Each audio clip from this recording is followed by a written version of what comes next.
শোনেন তাসাউফ কারে কারে দেখেন, আমার বাপে আমার একদিন তালিম দিচ্ছে, হুজুরে আমার তালিম দেয়। এই যে স্টেজ, এই স্টেজের দোতলা একটা রুম আছে, কিন্তু হুজুরে একটা রুম ছিল, আছে না এখনো? আছে। এই পিছনে একটা রুম বানাইছি। হুজুর 2 মাহফিলে ছিলেন এই রুমটায়। মাঘ মাসে তো টিনের বেড়া ছিল, ফ্লোর করছিলাম, কারণ হুজুরে উঠতে পারতেছিলেন না। খুব খুশি হয়েছিলেন হুজুরে, অনেক খুশি হয়েছে হুজুরে।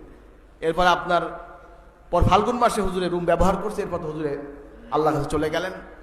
তো হুজুরের উপরে একটা রুম আছে, এই সিঁড়ি আছে, এখানে সিঁড়ি দিয়ে উপরে পূর্ব পাশে একটা ওয়াল আছে। এখন আমি আর হুজুরে নামতে আছি উপরে দিয়ে। আমিও হুজুরের পিছনে, আব্বা হুজুর কেবলা রহমতুল্লাহ আলাই আমারে কয় কি এইখানে একটা লেখা হবে, পূবের ওয়ালে লেখা হবে। কি লেখা হবে? এখানে লিখবে কুল্লু নাফসিন যায়কাতুল মাউত। হ্যাঁ, আমি কিছু কই না, চাই রিস আপত্তি। হুজুর তাকাই রিস, শোনো, নিজে আবার কইতে আছে। কেন কইছি জানো? কেন বলছি? না, তুমি যখন নিচে নামবা তো এই লেখাটা দেখে নামবা, এইটা তোমার জন্য নসিহত। দেখে নামবে, আর তুমি যখন নিচে যাবা মনে করবা যে এই সব তো আমার, এই যা বইয়ে রয়েছে সব তো আমার।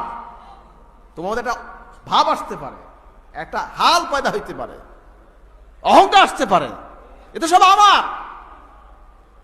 তখন তুমি আয়াতটা যদি তেলাওয়াত করে আসো, তখন তোমার মতো আয়াতের মোরাকাবা, ওই আয়াতের খেয়াল, ওই আয়াতের গবেষণা হয়ে যাবে। তখন তোমার মধ্যে আসবে আমিও যার, এরাও তার। বলেন না সুবহানাল্লাহ। আমরাও মরবো, আমিও মারা যাব, আপনারাও মারা যাবেন। আমিও আল্লাহর কাছে যাব, আপনিও যাবেন আল্লাহর কাছে। আমিও আল্লাহর, আপনিও আল্লাহর। কন্যা সুবহানাল্লাহ। এজন্য পীর লাগে। পীর লাগিলে জানেন, আমি মাঝে মাঝে কই যে পীর হইতে হইলে হুদা লেহাপড়া করলে পীর হয় না, লেহাপড়াও লাগবে, পাশাপাশি পীরের জুতো টানতে হইবে। পীর যদি কেউ হইতে চায় লেখাপড়াও লাগবে, পাশাপাশি পীরের জুতো টানতে হইবে। পীরের জুতো টানলে সে হবে বড় পীর। ফুরফুরা হুজুরের জুতা টানছে আমার বড় আব্বাই। আমার বড় আব্বাই ফুরফুরা মোজাদ্দেদ জামান জুতা টাইনি এত বড় জগৎ বিখ্যাত পীর হইছে। বুঝলেন?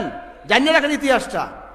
ফুরফুরা হুজুরের মোজাদ্দেদ জামান যাইতে আছে পালকিতে করিয়া, এখন স্যান্ডেল খুললিয়া পালকিতে উঠছে।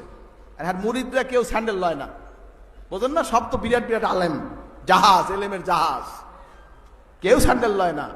আর বড় আব্বা তো বড় খলিফা, তার নামে লেখা, অর্থাৎ প্রধান খলিফা, বড় খলিফা লিখতেন। আর আমাকে তো এখন অনেকে প্রধান লেখে। হযরতের বড় খলিফা অর্থাৎ সর্ববয়স্ক, অর্থাৎ ফুরফুরা মোজাদ্দেদ জামানের যে প্রথম যে খেলাফত পাইছে তার মধ্যে বড় আব্বা আছেন। এজন্য ফুরফুরা জীবনীতে লিখেছেন হযরতের বড় খলিফা হাজী মাওলানা নেসারউদ্দিন আহমদ বরিশাল, এইভাবে লেখা আছে তার জীবনীতে। হাজরিন, আমার বড় আব্বা জান কি করছে, সে আপনার এই ফুরফুরা হুজুরের জুতাটা মাথায় লইছে, বুকে লইছে। আমার পীর তো বুকে থাকবে না, মাথায় রাখতে হবে। পীরে যদি মাথায় লইছে, পালকি যাইতে আছে, হে মাথায় জুতা লইয়া পালকির পিছ যাইতে আছে।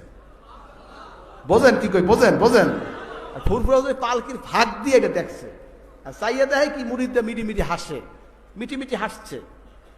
যাইয়া পালকি থামছে, মাহফিলে যেখানে প্রোগ্রাম গেছে, যাওয়ার পরে কইতে আছে, বাবা তোমরা হাসলে